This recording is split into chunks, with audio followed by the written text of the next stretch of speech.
भगवत गीता यथारूप अध्याय 4 दिव्य ज्ञान श्लोका 4.35 यत् ज्ञात्वा न पुनः मोहम् एवं यस्यसि पांडवा येन भूतानि अशेषणी द्रक्ष्यसि आत्मनि उतो मयि। भावार्थ: स्वरूप सिद्ध व्यक्ति वास्तविक ज्ञान प्राप्त कर चुकने पर तुम्हें पुनः कभी ऐसे मोह को प्राप्त नहीं होंगे, क्योंकि इस ज्ञान के द्वारा तुम देख सकोगे कि सभी जीव परमात्मा के अंश स्वरूप हैं, अर्थात वे सब मेरे हैं। तात्पर्य: स्वरूप सिद्ध व्यक्ति से ज्ञान प्राप्त करने का परिणाम ये होता है कि ये पता चल जाता है कि सारे जीव भगवान श्री कृष्ण के भिन्न अंश हैं। कृष्ण से पृथक अस्तित्व का भाव माया माँ नहीं या यह कहलाती है।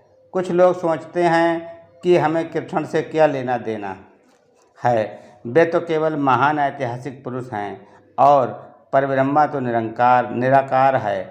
वस्तुतः ऐसा कि भगवत गीता में कहा गया है, ये निराकार ब्रह्मा कृष्ण का व्यक्तिगत तेज है।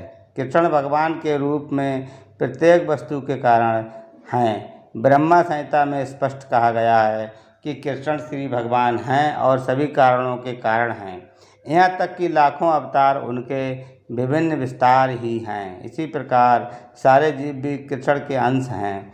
मायावादियों की यह मिथ्या धारणा है कि कृष्ण अपने अनेक अंशों में अपने निजी पृथक अस्तित्व को मिटा देते हैं। ये विचार सर्वथा भौतिक है।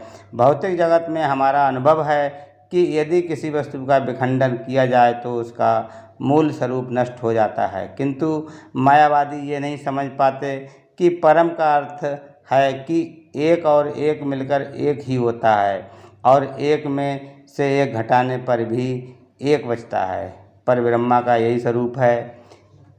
ब्रह्मा विद्या का पर्याप्त ज्ञान न होने के कारण हम माया से आवृत हैं, इसीलिए हम अपने को कृष्ण से पृथक सोचते हैं। यद्यपि हम कृष्ण के भिन्न अंश हैं, किंतु तो भी हम उनसे भिन्न नहीं हैं। जीवों का शारीरिक अंतर माया है, अर्थात वास्तविक सत्य नहीं है। हम भी कृष्ण को प्रसन्न करने के निमित्त हैं। केवल माया के कारण ही अर्जुन ने सोचा कि उसके स्वजनों से उसका क्षणिक शारीरिक संबंध कृष्ण के शाश्वत आध्यात्मिक संबंधों से अधिक महत्वपूर्ण है। गीता का संपूर्ण उपदेश इसी ओर लक्षित है कि कृष्ण का नित्य दास होने के कारण जीव उनसे पृथक नहीं हो सकता।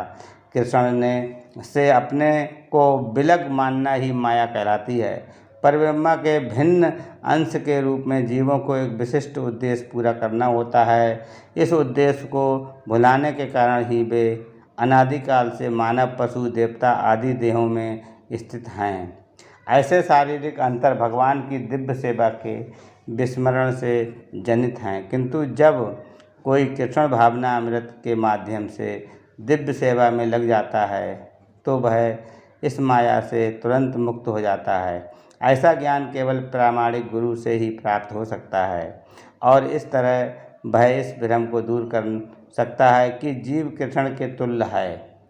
पूर्ण ज्ञान तो यह है कि परमात्मा कृष्ण समस्त जीवों के परम आश्रय हैं और इस आश्रय को त्याग देने पर जीव माया द्वारा मोहित होते हैं, क्योंकि वे अपना अस्तित्व पृथक समझते हैं। इस तरह विभिन्न भौतिक पहचानों के मानदंडों के अंतर्गत वे कृष्ण को भूल जाते हैं, किंतु जब ऐसे मोहग्रस्त जीव कृष्ण भावना अमृत में स्थित होते हैं तो ये समझा जाता है कि वे मुक्त पथ पर हैं, जिसकी पुष्टि भागवत में 2.10.6 की गई है।